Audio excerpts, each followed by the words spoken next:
इस वीडियो में हम देखेंगे सिलॉजिस्म के क्वेश्चन जो कि IBPSPO मेंस 2016 में पूछे गए थे, जो कि नए पैटर्न पे आधारित होंगे। हम देखेंगे कैसे उनको सॉल्व करना है ताकि आपको ज़्यादा कन्फ्यूज़न भी ना हो और आप आसानी से क्वेश्चंस को सॉल्व भी कर पाएँ। तो चलिए स्टार्ट करते हैं आज की वीडियो।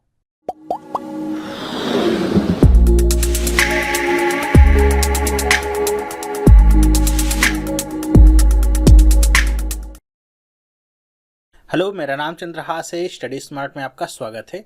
दोस्तों, इस वीडियो में हम देखेंगे सिलॉजिस्म के नए पैटर्न पे जो आपके क्वेश्चंस पूछे गए थे IBPSPO मेंस 2016 में, उस तरह के कुछ क्वेश्चंस हम देखेंगे। वैसे तो इनको कहा जा रहा है कि यही मेमोरी बेस्ड क्वेश्चन है जो पूछे गए थे, लेकिन आपके नहीं भी हो सकते हैं। जिन लोगों ने एग्ज़ाम दिया होगा उनको तो पता होगा कि कैसे क्वेश्चंस पूछे गए थे, लेकिन पैटर्न आपका वही सेम है जैसे वहाँ पे पूछा गया था। तो समझने का प्रयास करिएगा कि अगर आगे आने वाले एग्ज़ाम जो आपके होंगे उसमें अगर इस तरह के क्वेश्चंस आते हैं तो इनको आपको कैसे सॉल्व करना है। कंफ्यूज नहीं होना है, ना तो डरने की बात होगी, ईजिली आप इनको भी सॉल्व कर पाएंगे। तो चलिए स्टार्ट करते हैं हम। अब देखिए, ये आपका जैसे यहाँ पे आपका क्वेश्चन लिखा हुआ है, इसमें खास बात क्या थी कि यहाँ पे आपको कंक्लूजन दिया गया था और आपसे स्टेटमेंट पूछा गया था। जनरली होता क्या है कि आपको स्टेटमेंट देते हैं 3-4 और उसके बाद आपसे कहते हैं कि बताइए इसका कंक्लूजन कौन सा सही होगा। यहाँ पे उन्होंने केस को उल्टा कर दिया था। आपसे क्या कह दिया था कि कंक्लूजन दे दिया है, अब पूछा गया है कि बताइए कौन सा स्टेटमेंट इसमें राइट होगा। तो ये आपको क्वेश्चन करना था। तो अगर आपने पहली बार देखा होगा तो जाहिर सी बात थोड़ा सा सरप्राइज आप हो ही गए होंगे कैसे इसको करना है।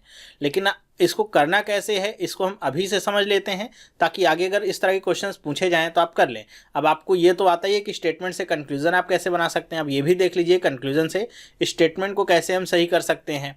तो यहाँ पे जैसे आपको जो भी कंक्लूजन लिखा होगा, सबसे पहले तो आपको उसको ड्रॉ कर लेना है कि वो कंक्लूजन आपका क्या कहना चाह रहा है। जैसे क्या लिखा है, नो टॉक्सिक्स आर इंजेक्शंस। तो मैंने यहाँ पे बना लिया ये टॉक्सिक्स के लिए T, no toxics are injections, तो इसको कुछ इस तरीके से ड्रॉ कर लिया। इंजेक्शन के लिए यहाँ पे आई लगा दिया, ठीक है। And some injections are glucose, कह रहे हैं कि सम इंजेक्शंस आर ग्लूकोज, तो कुछ इसको मैंने इस तरीके से बना लिया। सम का केस है सम इंजेक्शंस आर ग्लूकोज, तो सम का जो जनरल केस होता है हमने वैसे ही बना लिया है, और आगे कैसे होगा हम समझ लेंगे इसको, ठीक है। अब आपके बात आती है स्टेटमेंट्स की कि इसमें कौन सा स्टेटमेंट आपका सही हो सकता है। तो देखिए, पहला तरीका तो इसका ये होगा कि आप हर एक स्टेटमेंट को लीजिए और आप वेन डायग्राम को बनाते चलिए। जो सेटिस्फाई करेगा वो वहाँ पे दिख जाएगा और इजीली आप उस तरह के क्वेश्चन को कर लेंगे। दूसरा तरीका, यहाँ पे आपको थोड़ा सा स्मार्टनेस लगानी होगी। हम हर एक डायग्राम को क्यों बनाएं स्टेटमेंट को? अगर हम कंक्लूजन को समझ रहे हैं कि कंक्लूजन क्या है, तो हम 1-2 स्टेटमेंट या 2-4 स्टेटमेंट इसमें से हम स्किप भी कर सकते हैं। पहले से ही समझ सकते हैं कि वो तो हो ही नहीं सकते हैं। और ध्यान रखिएगा कि स्टेटमेंट आपका वही सही होगा जो दोनों यहाँ पे जो कंडीशन दी गई है, no toxics are injection and some injections are glucose, इनको सही करता हो। ऐसा नहीं हो कि एक स्टेटमेंट में पहले सही हो गया दूसरा गलत है तो आप कह दीजिए आधा तो सही है, 50% सही है तो मतलब सही होगा। ऐसा नहीं होगा। स्टेटमेंट जो आपका लिखा होगा दोनों कंडीशन को या दोनों कंक्लूजन को ट्रू करना चाहिए, तभी वो सही होगा। तो चलिए देखते क्या है कि हम यहाँ पे कैसे करेंगे। तो एक बात आप देख के यहाँ पे रखिए कि यहाँ पे क्या है, सम का केस बन रहा है और एक क्या है, नो का केस है। तो पहली बात तो उन सारे स्टेटमेंट्स या उन सारे ऑप्शंस को आप यहाँ से पहले ही काट दीजिए जिसमें आपका नो या नेगेटिव का कोई केस ही नहीं है। जैसे पहला स्टेटमेंट देखिए, all glucose are medicine, some medicine are toxic, some toxics are injection, all injection are insulin. इसमें नो शब्द कहीं पे नहीं आया, ना तो सम नॉट आए, मतलब इसको तो चेक करने की जरूरत नहीं है, हटाइए इसको, इसका कोई काम नहीं है, इसको हटा दीजिए। ठीक इसी तरह हम आगे बढ़ते हैं। क्या लिखा है, some toxics are insulin, some insulin are medicine, all medicine are injection, some medicine are glucose, इसको भी हटाइए, नो शब्द नहीं है, हटाइए। ऑल टॉक्सिन सम सम सम यहाँ भी है, मतलब यहाँ भी आपको कोई भी नो का केस तो मिलता ही नहीं है। तो यहाँ पे अगर आपको नो का केस नहीं है, सम नॉट भी होता कहीं पे, तब ये वाली कंडीशन तो होल्ड करानी है ना आपको।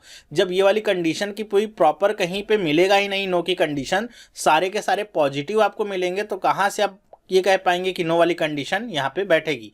मान लीजिए आप कोई डायग्राम बना भी देंगे तो आप उसको 100% नहीं बता पाएंगे कि वहाँ पे नो वाली कंडीशन है, ठीक है। तो इसको भी आप काट दीजिए। फिर आगे देखते हैं, ऑल यहाँ पे some injections are medicine, all injections are insulin, some insulin are toxic, यहाँ भी आपका कोई भी नो वाला नहीं है, इसको भी हमने काट दिया। अब आखिरी में क्यों लिखी बचता है, वही सही आंसर है। देखिए, बिना वेन डायग्राम के भी हमने यहाँ पे निकाल लिया, सही हो गया हमारा। अब चेक करना है कि ये सही है कि नहीं सही है। हमने ऊपर से काटते हुए चले आए हैं, हो सकता है आपका आखिरी वाला स्टेटमेंट ही गलत हो, मतलब हमने ऊपर कहीं ऊपर रॉन्ग किया होगा, तब ऐसा हो सकता है। तो इसके लिए हम करेंगे क्या कि हम जो आखिरी वाला स्टेटमेंट है, चलिए चेक कर लेते हैं अपने आप को सही करने के लिए कि ये वाला बनता है कि नहीं। क्या लिखा है, ऑल ग्लूकोज आर इंजेक्शंस, सारे के सारे जो ग्लूकोज हैं क्या है, इंजेक्शंस हैं। तो कैसे बनाएंगे, ये हमने बनाया glucose, all glucose are injections, और ये बना लिया इंजेक्शंस। क्या लिखा है, सम इंजेक्शंस आर मेडिसिन, कह रहे हैं कि कुछ जो इंजेक्शंस हैं वो क्या है, मेडिसिन है। तो यहाँ पे हमने ऐसे बना लिया, some injections are medicine. Okay, all injections are insulin, और सारे के सारे जो इंजेक्शन है वो क्या है, इंसुलिन भी हैं। तो यहाँ पे हमने ये बनाया, अब ये भी आई से है, ये इंसुलिन है, तो इसके लिए हम क्या IS कर देते हैं। ठीक है, इंसुलिन पता चलेगा इससे। अपने पर समझने के ऊपर है, जो भी आप लिखना चाहें, इंजेक्शन और इंसुलिन को अलग लिखना है, बस इतना समझ के रखिए। फिर क्या करें, no insulin is a toxic, देखिए यहाँ पे एक आया ना negative, no insulin is a toxic. तो इंसुलिन और टॉक्सिक के बीच में कोई भी रिलेशन नहीं है। अब देख लीजिए दोनों कंक्लूजन सही है कि नहीं, नो टॉक्सिक इज इंजेक्शन सही है कि नहीं। देखिए टॉक्सिक जब इंसुलिन के अंदर ही नहीं जा पाएगा तो इंजेक्शन तक कहां पहुंचेगा, बताइए पहुंच सकता है क्या, बिल्कुल भी नहीं। मतलब क्या, पहला जो आपका लिखा गया है क्या है, एकदम सही है। फिर क्या है, some injections are glucose, some injections are glucose, हमने देख लिया है कि सारे के सारे ग्लूकोज क्या है, इंजेक्शन के अंदर आते हैं। सम वाली कंडीशन तो सही ही है, मतलब हमने जो आखिरी वाला किया था वो हमारा क्या एकदम सही है। हमने ऐसा नहीं किया कि एक एक को लेकर के वेन डायग्राम बनाया और देखा कि सही है गलत है, सही है गलत है।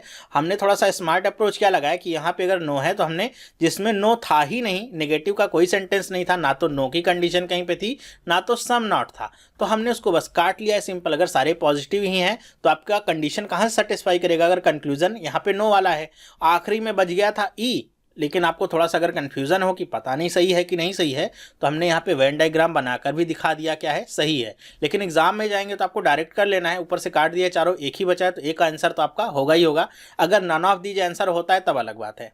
ठीक है, नन ऑफ दीज आंसर होगा, इसके बाद छठा ऑप्शन भी आपको नन ऑफ दीज दे के रहेगा, तो आप पांचवा चेक कर लीजिएगा कि होगा रहा है कि नहीं। लेकिन अगर 5 ही आंसर है, 4 गलत हो गए, तो आखिरी वाला तो सही होना ही होना है। और यहाँ पे आपको एक नो वाली कंडीशन मिल रही थी, तो इतना थोड़ा सा आप स्मार्ट अप्रोच लगाएंगे तो कर पाएंगे अगर इस तरह का क्वेश्चन आएगा तो। अब आगे चलते हैं, हम पॉसिबिलिटी के केसेस पे भी देख लेते हैं कैसे करना है हमको। चलिए अब देखिए क्या कंक्लूजन है, at least some amounts are costs. अब जहां पर भी कहीं भी एटलीस्ट लिखा होता है उसका मतलब भाई कुछ नहीं होता, केवल कंफ्यूज करने के लिए लिखा होता है। एटलीस्ट का कोई मतलब नहीं है, उसको काट दीजिए, बस आप सम अमाउंट्स आर कॉस्ट ऐसे उसको आपको पढ़ना है। तो इसका आप डायग्राम बना लीजिए कि आपका जो कुछ अमाउंट है वो क्या है, कॉस्ट है। तो हमने कुछ इस तरीके से बना लिया, जो बेसिक डायग्राम बनाते हैं वैसे ही ड्रॉ कर लिया। All amounts being price is a possibility, कि जितने भी आपके अमाउंट्स हैं उनकी पॉसिबिलिटी होने के चांसेस हैं। इसका मतलब क्या होगा, पॉसिबिलिटी का मतलब ही क्या होता है कि सारे डायग्राम में वो ट्रू होता है कि नहीं, मतलब सारी कंडीशन में ट्रू होगा कि नहीं, लेकिन कम से कम एक कंडीशन तो ऐसी होगी ही जहां पे वो ट्रू होगा। तो इसको आप ऐसे ही बना लीजिए जैसे यहाँ पे कहा गया है, all amounts being price is a possibility. तो आप इसको ऐसे बना लीजिए कि आपका क्या है, प्राइस है, और यहाँ पे पॉसिबिलिटी का केस है अमाउंट्स और यहाँ पे प्राइस के बीच में। इतना तो आप ध्यान रख सकते हैं। ठीक है, अब चलिए चेक करते हैं हम कि कौन कौन सा इसमें से हम पहले गलत काट सकते हैं। तो देखिए सारा का सारा आपका पॉजिटिव है, पॉजिटिव है, यहाँ पे देखिए सारा का सारा कुछ पॉजिटिव है। तो यहाँ पे जो भी आपके नो वाले होंगे या नेगेटिव वाले होंगे उनको आप गलत ठहरा सकते हैं। हम एक एक स्टेटमेंट को पढ़ लेते हैं और देखते क्या है। यहाँ पे 2 कंडीशन को आपको देखना होगा कि पहली कंडीशन तो क्या है, अमाउंट और कॉस्ट के बीच में डायरेक्ट रिलेशनशिप होनी चाहिए, तभी यहाँ पे सम का केस बन पाएगा। डायरेक्ट रिलेशनशिप अगर नहीं है इनके बीच में, वो सारे स्टेटमेंट आप पहले ही काट दीजिए। ठीक है, जैसे पढ़ते हैं, सम कॉस्ट आर प्राइस, ठीक है, and some price are amount. देखिए कॉस्ट और अमाउंट के बीच में डायरेक्ट रिलेशनशिप नहीं है, कॉस्ट पहले सम से रिलेटेड है, फिर प्राइस जो है आपका अमाउंट से रिलेटेड है। तो सम की कंडीशन यहाँ पे फॉलो नहीं हो रही है, डायरेक्ट रिलेशनशिप तो यहाँ पे आपको देखने को नहीं मिल रही। एक डायग्राम आपको ऐसा देखने को मिल रहा है जिसमें कॉस्ट और अमाउंट के बीच में कोई भी रिलेशनशिप नहीं है, मतलब आप यहीं से इसको गलत कर सकते हैं। फिर आगे देखते हैं, some price are cost, some cost are amount. अब यहाँ पे देखिए कॉस्ट और अमाउंट के बीच में डायरेक्ट रिलेशनशिप बता दिया। ऑल अमाउंट्स आर एक्सपेंसेस, और सारे के सारे अमाउंट्स क्या हैं, एक्सपेंसेस हैं। तो इसको आपको ड्रॉ करने की जरूरत पड़ेगी। क्यों, यहाँ पे हमने एक कंडीशन जो उठाई थी क्या, कि कॉस्ट और अमाउंट के बीच में डायरेक्ट रिलेशनशिप अगर होती है तो हमको चेक करने की जरूरत पड़ेगी। तो हम चेक कर लेते हैं वेन डायग्राम बना के। ठीक है, बनाते हैं सम प्राइस और कॉस्ट, तो सम प्राइस और कॉस्ट बना दिया। फिर क्या कर रहे हैं कि सम कॉस्ट और अमाउंट, और सारे जो कॉस्ट हैं वो क्या है, अमाउंट है। ये ऐसे हमने बना दिया क्या, अमाउंट।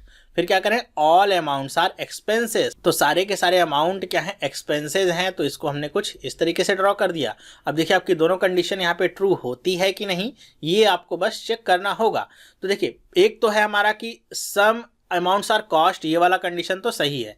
दूसरा क्या है, पॉसिबिलिटी का केस है, all amounts being price is a possibility. तो यहाँ पे देखिए पॉसिबिलिटी और अमाउंट के बीच में डायरेक्ट रिलेशनशिप कोई नहीं है, और ये पॉसिबिलिटी का केस भी नहीं है। तो अगर मैं इस पॉसिबिलिटी, ये आपका जो प्राइस वाला है, अगर मैं इसको कुछ इस तरीके से ड्रॉ कर दूं कि ये पूरा बड़ा सा गोला बन जाए, ऐसे कवर कर ले, तो क्या गलत होगा, पॉसिबिलिटी चेक कर रहे हैं ना। पॉसिबिलिटी के लिए हमने क्या कहा था कि केवल एक आप ऐसी डायग्राम बना दीजिए, बस आपका वो ट्रू हो जाता है। तो देखिए अगर मैं इस तरीके से इसको पूरा बड़ा सा बना दूंगा तो कोई यहाँ पे स्टेटमेंट आपका वायलेट होता है क्या, अभी भी सम प्राइस और कॉस्ट अभी भी है, कॉस्ट इसके अंदर आ गया, सम वाली कंडीशन तो फुलफिल होती ही है, सम कॉस्ट और अमाउंट्स वो तो फॉलो ही कर रहा है, और ऑल अमाउंट्स और एक्सपेंस वो भी फॉलो कर रहा है। मतलब ये आपका डायग्राम जो आपने बनाया है दोनों ही कंडीशन को आपको सेटिस्फाई भी करा रहा है और ट्रू भी हो रहा है, तो यही आपका क्या हो जाएगा, सही हो जाएगा। आगे तीनों चेक करने की जरूरत आपको नहीं पड़ने वाली है, ठीक है। फिर भी इन केस कि अगर आप सोच रहे हैं कि हम करके देखते हैं क्या हो सकता है सही हो जाए, तो मैं एक करके आपको दिखा देता हूँ। कोई भी आप जो भी यहाँ पे आप कहिए, जैसे यहाँ पे मान लीजिए नो वाला है, आप कह देते हैं कि नेगेटिव है, हम नहीं चेक कर सकते हैं, लेकिन ऐसा जरूरी नहीं कि फॉल्स ही हो, ठीक है। तो हम यहाँ पे चलिए डी वाला अगर चेक करके देखते हैं कि क्या ये वाला ट्रू होता है कि नहीं। तो यहाँ पे जैसे लिखा है some amounts are price and some prices are expense, some expenses are cost. तो देखिए अमाउंट और कॉस्ट के बीच में डायरेक्ट रिलेशनशिप नहीं है, और हमको पता क्या है कि ये सर्टेन आपका कंक्लूजन है, मतलब पॉसिबिलिटी नहीं है, सर्टेन है, हर एक डायग्राम में ट्रू होना चाहिए। तो यहाँ पे जब डायरेक्ट रिलेशनशिप नहीं है तो यहीं से हम काट सकते हैं इसको। All cost are price, no price is expense, all expense are amount. यहाँ भी देखिए आपका कॉस्ट और प्राइस के बीच में डायरेक्ट रिलेशनशिप नहीं, इसको भी आप काट सकते हैं। यहाँ भी देखिए some price are cost, some cost are amounts, all amounts are expenses and no expense is a price. इस वाले डायग्राम को अगर आप बना के देखिए क्या ये वाला सही होता है, यहाँ पे कॉस्ट और अमाउंट के बीच में डायरेक्ट रिलेशनशिप है। तो चलिए बनाते हैं, कैसे बनेगा, सम प्राइस आर कॉस्ट तो कुछ इसी तरीके से बनेगा, and some cost are amount से भी इसी तरीके से बनेगा, ऑल अमाउंट्स आर एक्सपेंसेस, सारे के सारे जो अमाउंट्स हैं वो क्या है, एक्सपेंसेस है। चलिए बना दिया। फिर क्या कह रहे हैं कि no expense is a price, कह रहे हैं कि एक्सपेंस और प्राइस के बीच में कोई भी रिलेशनशिप नहीं। तो ध्यान रखिए सारा का सारा पॉजिटिव है, तो कोई भी आपका नेगेटिव स्टेटमेंट आएगा तो वो पहले से ही ट्रू नहीं होगा। लेकिन इन दैट केस की आपको कन्फ्यूजन है, बता रहा हूं कि अगर प्राइस और एक्सपेंस के बीच में कोई रिलेशनशिप नहीं होगी तो बताइए अमाउंट वाला कैसे प्राइस के अंदर पहुंच पाएगा, जाहिर सी बात है नहीं पहुंच पाएगा। और यहाँ पे ये तो कहा गया कि all amounts being price is a possibility. एक डायग्राम तो ऐसा निकलना चाहिए जो कि आपका सारे के सारे अमाउंट को प्राइस के अंदर ले जाए, यहाँ पे आप ले ही नहीं जा सकते। प्राइस को आप जब एक्सपेंस के अंदर ही नहीं ला सकते हैं तो और कहाँ पे ले जाएंगे, तो ये भी क्या हो गया, गलत हो गया। मेरे ख्याल से समझ गए होंगे कि आपको हर एक स्टेटमेंट के लिए डायग्राम बनाने की जरूरत नहीं है। कंक्लूजन को पढ़िए, वहाँ पे जो कंडीशंस दी गई हैं उसको आप ट्रू रख के देख लीजिए। एक सरसरी निगाह से आपको 2-4 यहाँ पे वैसे ही कट जाने हैं आपके ऑप्शंस, एक आध दो बचेंगे जिनमें आपको केवल चेक करने की जरूरत है। सब को बना के अगर चेक करेंगे तो भाई आप केवल सिलॉजिज्म ही कर पाएंगे एग्जाम में, और तो कुछ होने से रहा आपसे। क्यों, इतना कम टाइम है, इतने ज़्यादा क्वेश्चंस हैं। 5 नंबर का क्वेश्चन अगर आप करने में 15 मिनट लगाएंगे तो कैसे चलेगा, बिल्कुल भी नहीं चलेगा। इससे अच्छा तो छोड़ के आ जाइए इसको, लेकिन छोड़ना तो है नहीं, आसान है तो क्यों छोड़ेंगे। तो हम क्या करेंगे, थोड़ा सा स्मार्ट अप्रोच इस तरह लगाएंगे और कर लेंगे। आगे भी देखते हैं और सारे क्वेश्चन हैं। क्या लिखा हुआ है, some celebrations are rejections and no invitation is an attraction. फिर देख लीजिए यहाँ पे क्या है, सम सेलिब्रेशन, सेलिब्रेशन को सी से, some celebration is rejection, no invitation is a attraction. Attraction है, यहाँ पे इन्विटेशन है, रिजेक्शन है, सेलिब्रेशन है। आपस में जो जो आपको दिया गया केवल वही आपको देखना है। तो ये आप देखिए कि आपका नेगेटिव वाला है, तो कम से कम उन सबको काट दीजिए जो सारे के सारे पॉजिटिव हैं, जहाँ पे नेगेटिव कुछ आया ही नहीं। जैसे ऑल इन्विटेशन और रिजेक्शन, सम का केस है, यहाँ भी सम का केस है, काट दीजिए तुरंत, खत्म कहानी। ये आपका निगेटिव वाला है तो ये बन सकता है, ये भी निगेटिव वाला बन सकता है, ये भी निगेटिव वाला है। यहाँ पे नो दिख रहा है ना, सब जगह साफ साफ दिख रहा है, तो ये तीनों बन सकते हैं। और यहाँ पे आखिरी वाला भी देखिए कट जाएगा, क्योंकि इसमें भी क्या है, सारे के सारे पॉजिटिव हैं। देखिए 5 आपके ऑप्शंस थे, 2 तो हमने एक नज़र में देखते ही काट दिए, केवल 3 बचे। अब 3 को आपको चेक करना है, चलिए चेक कर लेते हैं। सबसे पहले तो हम देखेंगे कि आपका सेलिब्रेशन और रिजेक्शन के बीच में जो डायरेक्ट संबंध बताएगा वो आपका कम से कम सही होना चाहिए, ठीक है। चलिए बाकी जो 3 बचे उनको हम देखते हैं। सबसे पहले पढ़ लेते हैं स्टेटमेंट तीनों में क्या है। यहाँ पे अगर कुछ कॉमन मिलता है तो अच्छी बात होगी, जैसे all invitation are rejection, some invitation are celebration. तो यहाँ पे देखिए all invitation are rejection, some invitation are celebration common है। यहाँ पे नो सेलिब्रेशन इज अट्रैक्शन, यहाँ पे नो रिजेक्शन इज अट्रैक्शन, केवल इतने का डिफरेंस है। मतलब दोनों के लिए आप एक साथ चेक कर सकते हैं, कम से कम आपको दो यहाँ पे स्टेटमेंट्स जो है वो तो सेम ही बनने हैं, उसको आप बना लीजिए। दोनों को अगर आप एक साथ रख के चेक कर सकते हैं। देखिए भाई टाइम आपको ही बचाना है और कोई बचाने आएगा नहीं, आपको ही अपना दिमाग लगाना है कि टाइम आप कैसे कम से कम बचा सकते हो, तो ऐसे ही बचा सकते हैं। दोनों को एक साथ हम चेक कर लेते हैं। चलिए अब दोनों ही यहाँ पे अगर गलत हो गए, दोनों ही गलत हो गए, एक साथ चेक करें तो ये पांचवा वाला जो आपको बचेगा डी, वो सही हो जाएगा, उसको चेक करने की भी जरूरत नहीं है। तो देखिए कैसे करेंगे, ऑल इन्विटेशन आर रिजेक्शंस, तो हम यहाँ पे बनाएंगे इन्विटेशन को और ऊपर से बना देंगे रिजेक्शन को। फिर क्या है, सम इन्विटेशंस आर सेलिब्रेशन, कुछ इन्विटेशंस क्या हैं, सेलिब्रेशन हैं, तो कुछ इन्विटेशंस को हमने ऐसे बना दिया सेलिब्रेशंस। फिर क्या कह रहा है, no celebration is an attraction, कि सेलिब्रेशन और अट्रैक्शन के बीच में कोई भी संबंध नहीं है। अब हम चेक करेंगे क्या कि सेलिब्रेशन और रिजेक्शन के बीच में डायरेक्ट रिलेशनशिप है, तो जी हाँ है। देखिए अब ये मत कहिएगा कि ये तो इनके बीच में है, इन्विटेशन के बीच में है, क्योंकि इन्विटेशन तो सारे के सारे रिजेक्शन के अंदर ही है ना। तो चाहे आप इन्विटेशन से संबंध बनाए चाहे रिजेक्शन से, बात एक ही है, डायरेक्ट रिलेशनशिप यहाँ पे बैठ रही है, जी हाँ सही है। लेकिन यहाँ पे ये वाली कंडीशन ट्रू नहीं हो रही, क्या, इन्विटेशन और अट्रैक्शन के बीच में नो की कंडीशन होनी चाहिए थी, यहाँ पे सेलिब्रेशन और अट्रैक्शन के बीच में नो की कंडीशन है। अब हम इस वाले डायग्राम को ऐसे भी तो बना सकते हैं, मैं ए को अंदर बना दूं ऐसे, ठीक है, ऐसे बना दिया और यहाँ पे ऐसे क्रॉस कर दिया कि सेलिब्रेशन और अट्रैक्शन के बीच में कोई संबंध नहीं। लेकिन देखिए अब अट्रैक्शन सारा का सारा इन्विटेशन के अंदर चला गया, जबकि हमको कंक्लूजन में दिया गया कि अट्रैक्शन और सेलिब्रेशन के बीच में कोई संबंध नहीं है। इसको ऐसे नहीं बना के मैं इस तरह से भी बना सकता हूँ, सम वाली कंडीशन दिखा दूँ इसके साथ, तब पर भी ये गलत हो गया। मतलब क्या, दूसरा वाला तो आपका स्टेटमेंट गलत ही है, ठीक है। अब आपका जो सी वाला स्टेटमेंट है यहाँ तक तो आपका सब कुछ सही ही है। कहाँ तक, इसको अगर मैं थोड़ा सा मिटा दूँ, अगर आपको नहीं दिख रहा है तो, कि यहाँ तक तो सब कुछ सही ही है, all invitation rejection, some invitation celebration, कुछ इस तरीके से है। लेकिन यहाँ पे बस आखिरी वाली कंडीशन क्या है, no rejection is an attraction, rejection और अट्रैक्शन के बीच में कोई संबंध नहीं है, तो यहाँ पे आपको क्रॉस इससे दिखाना होगा। एग्जाम में भी आप ये नहीं कहेंगे सर आपके पास तो इरेजर है आपने मिटा के कर दिया, हम कैसे करेंगे एग्जाम में। तो एग्जाम में आपको एक ही डायग्राम बनाना हो, क्योंकि आपको प्रेजेंस ऑफ माइंड अपना बहुत ज़्यादा यूज़ करना पड़ता है, तो अलग अलग डायग्राम बनाने के चक्कर में पड़ सकते हैं, तो वहाँ पर थोड़ा सा टाइम जाएगा। वो भी सही तरीका है, बना सकते हैं अपनी क्लैरिटी के लिए। लेकिन अगर आप थोड़ा सा अपना दिमाग लगाएंगे कि यहाँ पे अगर आपने जैसे दिखा दिया है कि सेलिब्रेशन और इसके साथ सिंगल से, तो यहाँ पे आप डबल से कर दीजिएगा, ताकि आपको समझ में भी आए कि ये इसके साथ रिलेशनशिप दिखाया जा रहा है, यहाँ पे ये वाली तो गलत ही है, ठीक है, ऐसे कर सकते हैं, ठीक है। तो यहाँ पे पहली कंडीशन क्या है कि ये इनके बीच में रिलेशनशिप, पहला वाला तो ट्रू ही होगा क्योंकि वो पहले वाले में भी ट्रू था, बी वाले में भी, तो वो तो चेक करने की जरूरत नहीं। बस दूसरा वाला चेक करिए कि क्या अट्रैक्शन और इन्विटेशन के बीच में संबंध यहाँ पे नो का है। तो देखिए अट्रैक्शन और आपका रिजेक्शन के बीच में ही नो का संबंध है, तो जब अट्रैक्शन का रिजेक्शन से कोई संबंध नहीं हो सकता, इन्विटेशन तो उसके भी अंदर है, वहां से कहां पे संबंध होगा। मतलब दूसरी वाली कंडीशन आपकी दोनों कंक्लूजन को सही कर रही है, आगे डी वाले को चेक करने की भी जरूरत नहीं है, सी वाला ही आंसर आपका हो जाएगा। मेरे ख्याल से समझ में आया होगा टाइम कैसे बचाना है आपको, एक बार सीख लीजिए। देखिए जितना आप सीखने में टाइम यहाँ पे लगाएं, कुछ लोग होते हैं क्या है, सोचते हैं सीखने में कम से कम टाइम लगे, करने में चाहे ज़्यादा से ज़्यादा टाइम लग जाए। देखिए सीखने में कम ज़्यादा से ज़्यादा आप समय लगाइए। आपको कोई बात सीखनी है उसके लिए आप घर पे 1 घंटे का टाइम लगा दीजिए सीखने में, बाकायदा उस 1 घंटे को करने के बाद आप जब एग्ज़ाम में जाएंगे तो आपको वही काम करने में 10 सेकंड लगेगा। लेकिन अगर आप घर में बैठे हैं, घर में अगर कोई सिखा रहा है तो आप सोचिए कि 1 मिनट में हम सीख लें, फिर आपको एग्ज़ाम में वही काम करने में 5 मिनट का समय लगेगा। तो सोच लीजिए आपके लिए क्या सही हो सकता है। मैं बता रहा हूँ सोचने का तरीका क्या होगा, आपको एग्ज़ाम में थोड़ा सा टाइम लगेगा। एक बार सोचने का तरीका अपने अंदर आपने डेवलप कर लिया, फिर करने में आपको एग्ज़ाम में या कहीं भी ज़्यादा टाइम नहीं लगेगा। सारे डायग्राम्स को नहीं बनाना है, बार बार कह रहा हूँ, कुछ डायग्राम्स को ही बनाना है और कैसे कैंसिल आउट करना है ये भी बताता चल रहा हूँ साथ ही साथ। चलिए आगे देखते हैं। आपका यहाँ पे फिर से क्या है, देखिए conclusion, all pens being cap is a possibility, कि ऐसी पॉसिबिलिटी हो सकती है, एक केस ऐसा हो सकता है जिसमें सारे के सारे पेन जो है कैप के अंदर आ जाएं। तो हम इसको बना लेते हैं, ये पेन बनाया और ऐसे बना लिया कैप, ठीक है, सारे के सारे पेन कैप के अंदर आ सकते हैं। फिर कह रहे हैं कि at least some caps are papers, कि ऐसा हो सकता है कि कुछ कैप्स क्या हैं, पेपर्स हैं।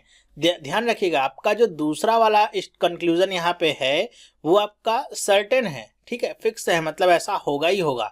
पहला वाला पॉसिबिलिटी का केस है, तो दूसरे वाले के लिए एकदम आपको फिक्स देखना होगा, और दूसरे वाले के लिए देखना होगा कम से कम एक डायग्राम में वो ट्रू हो। और एटलीस्ट का कोई मतलब नहीं होता है, सम आप लेकर के इसको चलेंगे। कुछ लोग कहते हैं कि जैसे लिखा रहता है डेफिनेटली, तो डेफिनेटली का भी मतलब क्या होता है, एकदम सर्टेन ही। जैसे यहीं पे लिखा होता some caps are definitely papers, तो उसका मतलब कुछ नहीं है, उसका बस कंफ्यूज करने का मतलब है आपको। डेफिनेटली का मतलब क्या होगा, सीधे वही है कि सम कैप्स आर पेपर्स। या ऐसे लिखा होता some caps are definitely not papers, तो यहाँ पे भी डेफिनेटली का मतलब कुछ नहीं है। उसका मतलब कहने का इतना है कि बस आप डेफिनेटली को काट लीजिए, उसके बाद जो बचेगा वही आपको बस लिखना है, ठीक है। डेफिनेटली लिखा है और निगेटिव है आगे तो काट लीजिए, सम नॉट का केस बन जाता है। डेफिनेटली अगर केवल लिखा हुआ है, नॉट नहीं लगा है, डेफिनेटली काट लीजिए, केवल सम का केस वो बनता है। तो उससे आप कोई भी टेंशन नहीं लीजिएगा, एटलीस्ट डेफिनेटली ये सब आपको केवल कंफ्यूज करने के लिए दिए जाते हैं। चलिए अब इसके आधार पे स्टेटमेंट्स को हम चेक करते हैं। और कैसे चेक करेंगे आप, कि पहले कुछ स्टेटमेंट्स को आप निकाल लीजिए जो सिरे से खारिज कर दीजिए कि हमको चेक ही नहीं करना है। तो कैसे चेक करेंगे, ये जो आपका दिया गया सर्टेन कंडीशन के सम कैप्स आर पेपर्स, तो कैप्स और पेपर्स के बीच में जहां पर भी आपको डायरेक्ट रिलेशनशिप नहीं मिलती उसको आप निकाल दीजिए, या निगेटिव मिल जाए तो भी निकाल दीजिए, क्योंकि यहाँ पे सम का केस है। तो यहाँ पे जैसे क्या लिखा है, पहला state no paper is a cap, तो कैप और पेपर के बीच में नो की रिलेशनशिप है, मतलब इसको चेक ही नहीं करना, हटाइए। फिर यहाँ पे देखिए no paper is a cap, इसको भी हटा दिया, no paper is a cap, इसको भी हटा ही दिया, निगेटिव है ना, तो क्यों चेक करेंगे हम, फालतू में अपना टाइम वेस्ट नहीं करना है। सम पेपर इज अ कैप, इसमें मिला है तो इसको हम चेक करेंगे, देखेंगे ट्रू हो सकता है नहीं भी। पांचवा वाला पढ़िए क्या है, no pen is a colour, no colour is a paper, some colour are caps. हमको क्या देखना है, कैप्स और पेपर के बीच में डायरेक्ट रिलेशनशिप है, तो पांचवे वाले स्टेटमेंट में भी हमको डायरेक्ट रिलेशनशिप नहीं मिल रही है।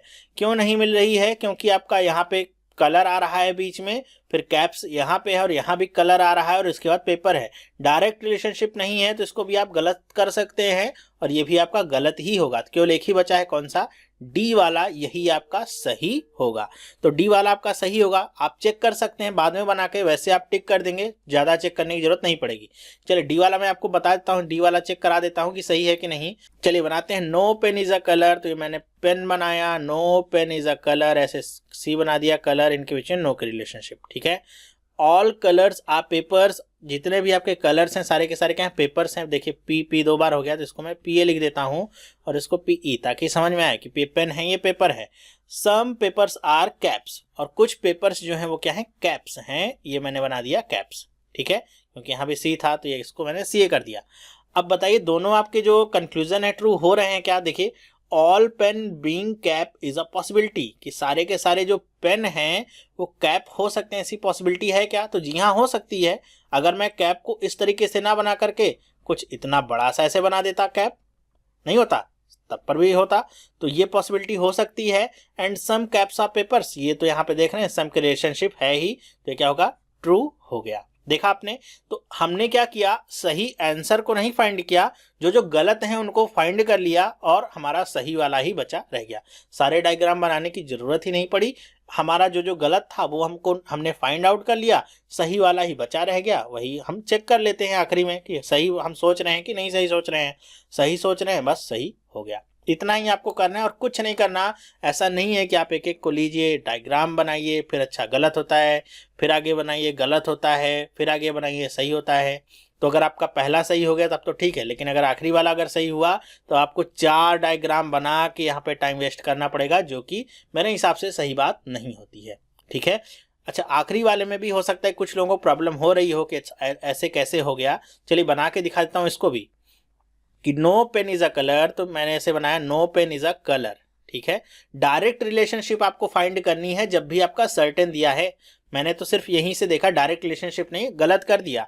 अब प्रूफ भी इसको कर देते हैं कैसे गलत है। ये कलर बना दिया, कलर के मान लीजिए सीओ कर दिया, ठीक है। No colour is a paper, colour और पेपर के बीच में कोई रिलेशनशिप नहीं है, तो पेपर बनाया, ये आपका कलर के साथ कोई भी रिलेशनशिप नहीं है। सम कलर्स आर कैप्स, कुछ कलर्स जो है वो क्या है, कैप्स हैं, तो ये हमने बना दिया कैप्स। बेसिक डायग्राम हमने बनाया। देखिए बेसिक डायग्राम में ही पेपर और कैप्स के बीच में कोई भी डायरेक्ट रिलेशनशिप नहीं है, पॉसिबिलिटी नहीं है। अगर पॉसिबिलिटी कहता कि ऑल कैप या some caps being paper is a possibility, तब तो ये ट्रू हो सकता था, क्योंकि एक डायग्राम में फॉल्स है। पॉसिबिलिटी के लिए केवल एक डायग्राम ट्रू होना चाहिए, सर्टेन जो आपके कंक्लूजन है उनके लिए ऑल डायग्राम्स ट्रू होने चाहिए। तो हमारा बेसिक डायग्राम ही यहाँ देखिए फॉल्स है, पेपर और कैप्स के बीच में कोई संबंध नहीं है, तो वहीं से क्या हो गया, गलत हो गया। बस हमको इतना ही करना था। तो वहां से गलत होता है और डी वाला सही होता है। मेरे ख्याल से समझ में आया होगा आपको कैसे हमने किया है। तो ध्यान रखिएगा, कंक्लूजन से स्टेटमेंट पूछेगा तो क्वेश्चन काफी क्वाइट इजी हो सकता है आपके लिए, अगर आपको इतना स्मार्ट मेथड लगाना आता है कि आपको करेक्ट आंसर नहीं ढूंढना है, आपको सबसे पहले रॉन्ग आंसर्स को ढूंढना है दिए गए कंक्लूजन के हिसाब से। यहाँ पे आपका जो कंक्लूजन दिया होगा, पॉसिबिलिटी वाले केस को लेकर के आप चेक नहीं कर सकते हैं, क्योंकि पॉसिबिलिटी होती है तो केवल एक डायग्राम ट्रू होना चाहिए। जो भी आपको सर्टेन डायग्राम दे देगा, कैप्स और पेपर्स को दे दिया, सर्टेन है कि सम का केस है, तो देख लीजिए कैप और पेपर के बीच में कहाँ कहाँ पे आपको डायरेक्ट रिलेशनशिप नहीं मिलती है। तो जहां भी आपको कैप्स और पेपर्स डायरेक्ट नहीं लिखे हुए दिखते हैं, बस उनको आपको गलत कर देना है। जैसे यहाँ पे ऊपर नो की रिलेशनशिप है, यहाँ भी नो की है, तीसरे में भी नो की है, और जो पांचवा है उसमें डायरेक्ट रिलेशनशिप यहाँ पे नहीं है। तो हमने 4 को गलत किया कि और डी वाला सही बचा रह गया। तो कुछ इसी तरह के आपके क्वेश्चन पूछे गए थे एग्जाम में भी, इस तरह के क्वेश्चन की आप प्रैक्टिस और कर लीजिए। हो सकता है जो ऑनलाइन टेस्ट वगैरह होते हैं वहां पे उपलब्ध हो गए हो, तो वहां पे जाके आप टेस्ट दे सकते हैं, प्रैक्टिस कर सकते हैं अपनी। तो इस वीडियो में बस इतना ही। आपके लिए मैं ये सारे जो टिप्स कह लीजिए, ट्रिक्स कह लीजिए, लेके आया था कि इस तरह के क्वेश्चंस को आप कैसे इजीली सॉल्व कर सकते हैं जल्दी से जल्दी। तो वीडियो अगर पसंद आया है तो आप कमेंट करके जरूर बताइएगा। अगर आपकी थोड़ी सी भी हेल्प हुई हो इस वीडियो से, वीडियो को लाइक करिएगा और अपने दोस्तों के साथ विशेष शेयर करिएगा, उनको भी बताइएगा कि इस तरह के अगर क्वेश्चंस आते हैं तो आपको कैसे सॉल्व करने, बिना कोई डायग्राम बनाए हुए सारे बहुत ईजिली आप सॉल्व कर सकते हैं। तो इस तरह के और क्वेश्चन भी अगर आपके पास होंगे तो मुझे दीजिएगा, मैं और वीडियोस की बना के आपको दे दूंगा, कोई भी टेंशन वाली बात नहीं। और उन लोगों को मैं कह दूं, जैसे कुछ लोगों ने कमेंट किया हुआ था, जैसे मैंने बताया हुआ था मेमोरी बेस्ड पेपर जो आपका कोडिंग डिकोडिंग था, कि आपने पहले तो कराया नहीं, अब क्यों करा रहे हैं। तो मुझे IBPS मेल करके पेपर तो रखता नहीं कि इस पैटर्न को हम पूछने जा रहे हैं, किसी को भी मेल थोड़ी नहीं करता है वो कि हम ऐसा पूछने जा रहे हैं। जैसा पैटर्न पूछा जाएगा उसको आगे अगर पूछा जाएगा तो आपको कैसे करना है हम वो केवल बता सकते हैं, ठीक है। हम अपना काम कर रहे हैं, तो आप ऐसे नॉनसेंस वाले कम से कम कमेंट तो ना ही किया करिए कि पहले से क्यों नहीं बताया। मुझे थोड़ी ना पता है कि आपका IBPS कैसा पैटर्न बदल रहा है, लेकिन पैटर्न अगर बदल रहा है तो आप कैसे सॉल्व कर सकते हैं ये हम आपको बता सकते हैं। कितना इजीली सॉल्व कर सकते हैं ये भी हम आपको बता सकते हैं, ठीक है। तो इस बात का जरा ध्यान रखा करिए कि आप कॉमन सेंस अपना साथ में ही रखिए, उसको भी ऑफ करके आप कमेंट करते हैं, ठीक है, तो अच्छी बात नहीं होती है। तो आपको अगर वीडियो पसंद आया है तो अपने दोस्तों के साथ भी जरूर शेयर करिएगा। बहुत सारे लोग परेशान हैं, उनको भी बताइएगा, ज़्यादा कठिनाई की बात नहीं है। तो ये वीडियो देखने के लिए आपका बहुत बहुत धन्यवाद। चैनल को आपने सब्सक्राइब नहीं किया तो आज इस चैनल को सब्सक्राइब करिए, ताकि इस तरह की जो वीडियोज़ हैं आपको मिलती रहे और आपकी जो प्रिपरेशन है अच्छे से होती रहे। तो अब हम मिलेंगे नेक्स्ट वीडियो में, तब तक के लिए have a nice day and bye.